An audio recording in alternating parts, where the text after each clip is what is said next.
Thus, different from Yan Jianqing and his revered calligraphic style, the works of those notorious courtiers were cast out of the halls of fine art. In studying calligraphy, the Chinese place still more value on human character.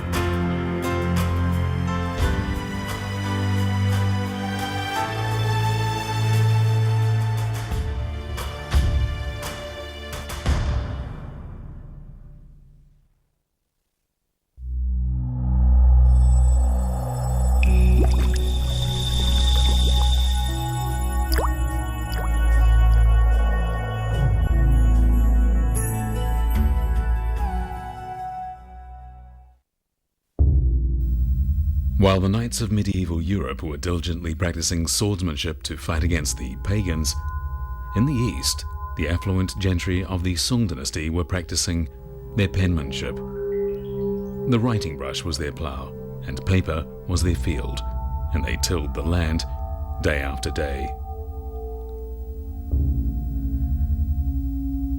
After the Tang dynasty, calligraphy became an art of copying. Copying the master's models was deemed more important than being innovative. Some believe that Chinese calligraphy has been constrained by the yoke of orthodoxy ever since. But was it really like that? Did Chinese calligraphy lose its ability to progress and develop?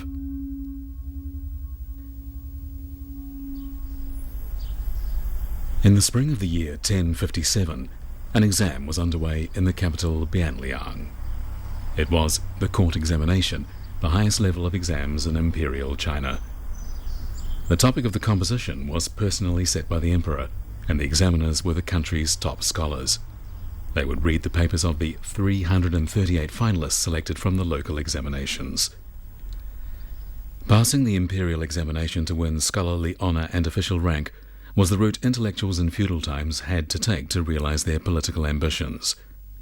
Among the papers this time was one strongly impressing the chief examiner Ouyang Xiu with its fresh ideas and unaffected style, but the paper ended up being marked second best. Why was that?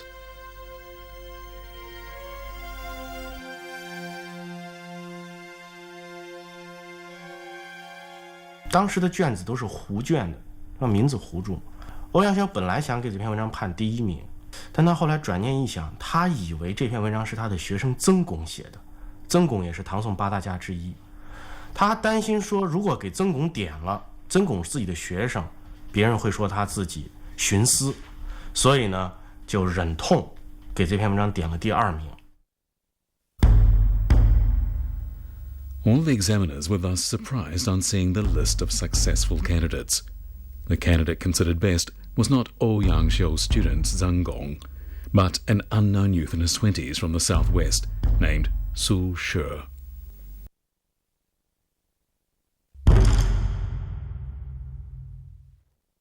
苏东坡在考试的时候，他用过一个典故，主考官觉得很好，但是查了很多书，没查到这个典故，然后就问东坡本人。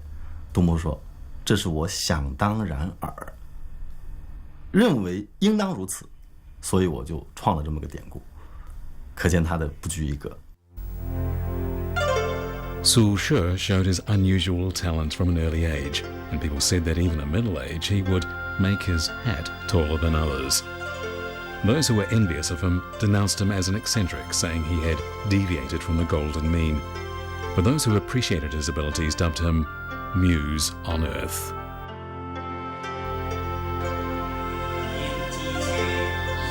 But in point of fact, Su Shi was much the same as others of his time, in that his education started with the Confucian classics and learning calligraphy by copying the great models.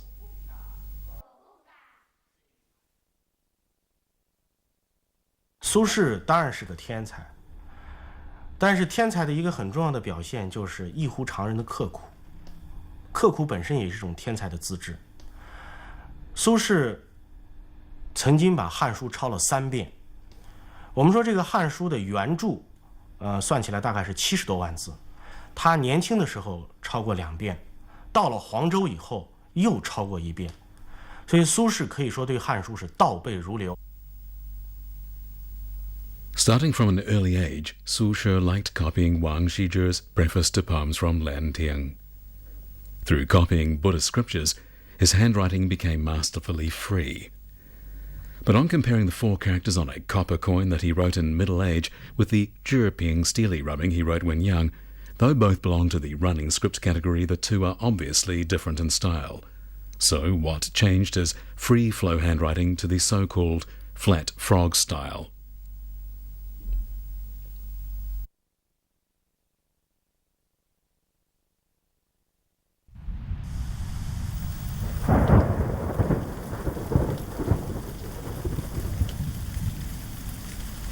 The 7th day of the 3rd lunar month is the Cold Food Festival. On that day, in memory of the dead, no family lights a fire to cook. On that chilly day in the year 1082, Su Shi was sitting alone in an unheated room. As he sat there in Huangzhou listening to the incessant drizzle outside, he couldn't help feeling lonely and melancholy. It was then that he wrote his poem, Cold Food Festival.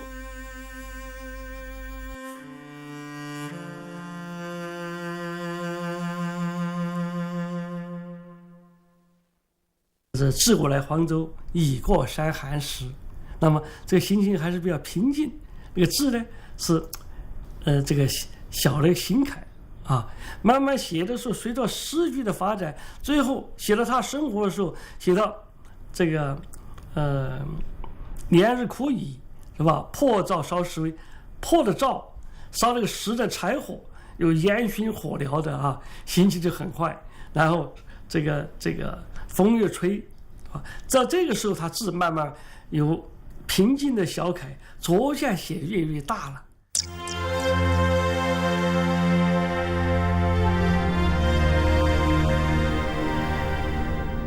Like Ruanji, I would like to cry. Like doused ashes, I no more fly. Was Su Shi truly in such total despair that he would no longer fly? 苏东坡是个什么人物呢？我始终认为苏东坡是一个兼容中国儒释道三教的人物。在他的思想里，在他的人生境界里，他有着一种非常超迈的洒脱不羁的。我认为他的骨子里有着庄子的那种很超脱逍遥的东西，这是他本质的东西。所以我想，无论他当时多么灰颓绝望，他仍然能够自己把自己的生命的那个境界排解出来。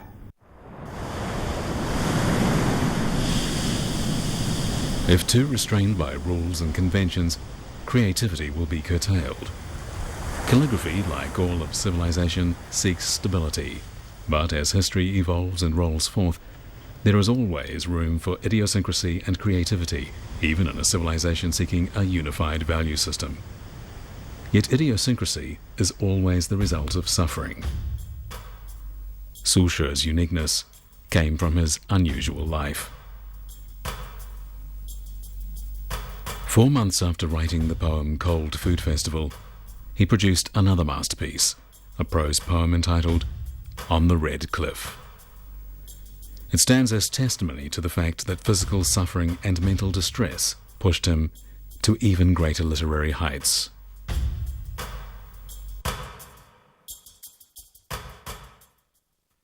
这个时候呢，他在政治上是处在低谷，但是呢，他的诗文还是很有影响、很有威望的。无论是在民间还是在宫廷里边，都受到推崇。记载在宫廷里边呢，那宫女们还时不时听到皇帝在吃饭的时候说写得好，写得好。这个时候呢，皇帝是正在看苏轼的诗文。One's personality decides one's handwriting. One's handwriting shows what kind of person one is. People's respect for Su She and his calligraphy made every piece of his writing a learner's model, although he had no imperial backing. Through the literati, Chinese calligraphy shook off the shackles of imperial power, and finally, it became an artistic form through which people could express their ideals. Like Su She himself, who underwent many ups and downs, this rubbing off his cold food festival has also gone through a great deal, as can be seen from the scorch marks on the paper.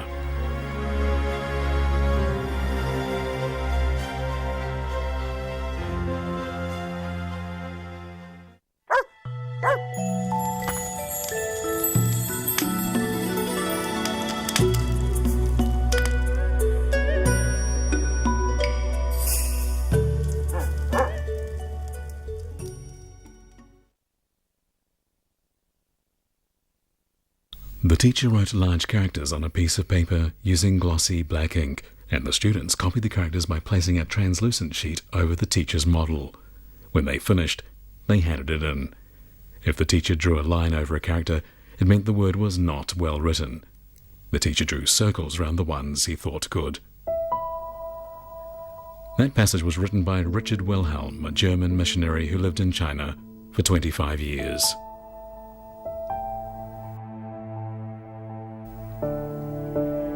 Richard Wilhelm arrived in China in 1899, shortly after the Sino-Japanese War of 1894-95. As a result of that war, the Qing government had been forced to lease Qingdao to Germany. In Qingdao, the scars of war could be seen everywhere.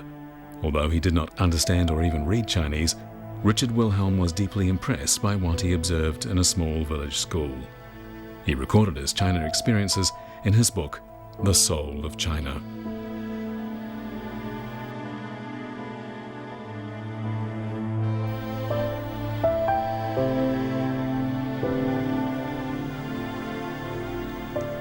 Although through the centuries calligraphy had long established itself as an art, the children who started to learn how to use the writing brush would hardly think of becoming calligraphers.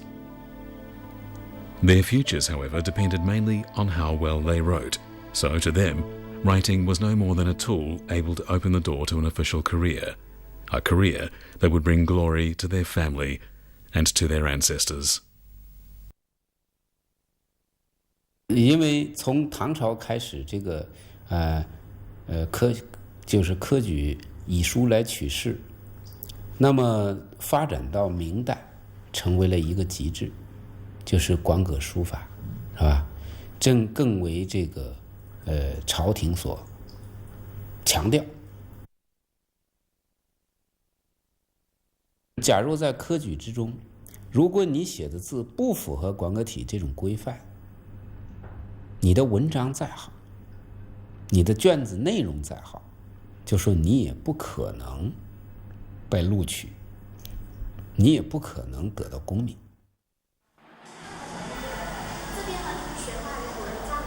In the Qing dynasty, which lasted from 1644 to 1911, candidates were told that their characters should be large, the tips of strokes round, the ink dark and glossy.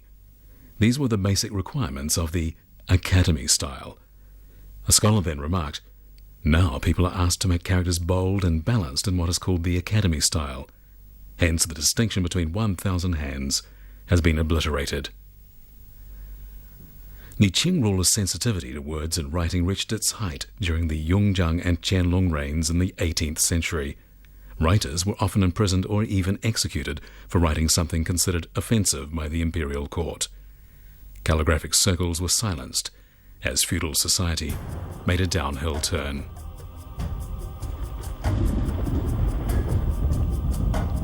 In 1839, Gong Zizhen, a famous thinker and poet forced to resign from his official post in the capital, left for his hometown in the south.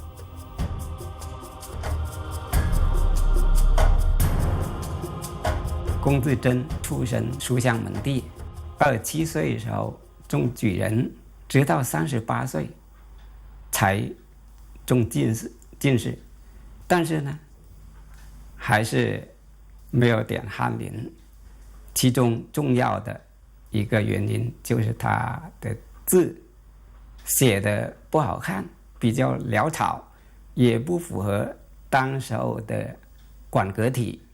龚自珍为了表示自己对这种以字取人的科举制度的不满，他就让自己的女儿、儿媳妇啊、小妾啊、奴婢们每天练字，专门写馆阁体。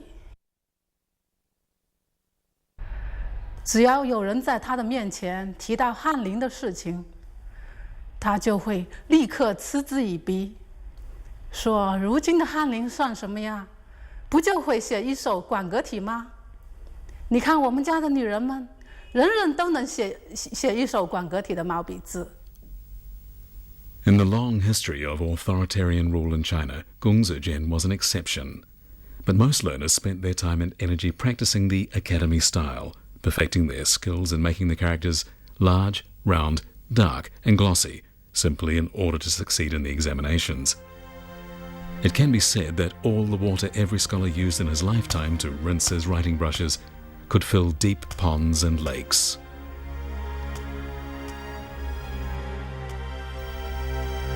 When an art has lost its vitality and stopped changing and improving, it is certainly facing decline.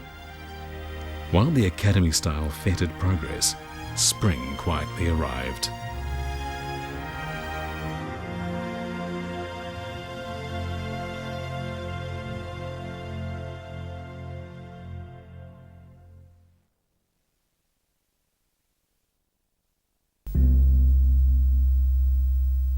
Most visitors to the Lungmen grottos near Luoyang focus their attention on the famous statue of Lo Sana, said to represent the height of China's sculptural arts.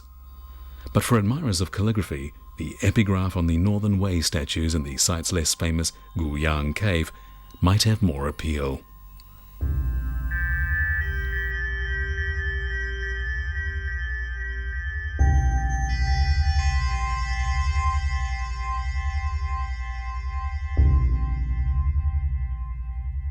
所以这个时候形成一个新的潮流，那么这个潮流，康有为做了一个很大的总结，叫碑学中经。他提出了真伪、碑唐，什么？他认为唐代以来的课题已经坏了，不能学习了，而要遵从北魏、本汉、真伪。所以，碑学书风形成了我们这个18世纪、19世纪书法的一个新的潮流。On September 2nd, 1905, the imperial examination system, after lasting for over 13 centuries, was abolished. Consequently, the academy style lost its reason for existence. Chinese calligraphy, however, did not die with it, but gained new life and reached new heights as it became purely a form of art. The pencil, fountain pen, ballpoint pen, and the computer and its keyboard have ushered in a new era, an era in which people aspire after new knowledge and all-round development. Penmanship is no longer a prerequisite for students. However, the long-standing reverence for calligraphy will still continue in the China of today.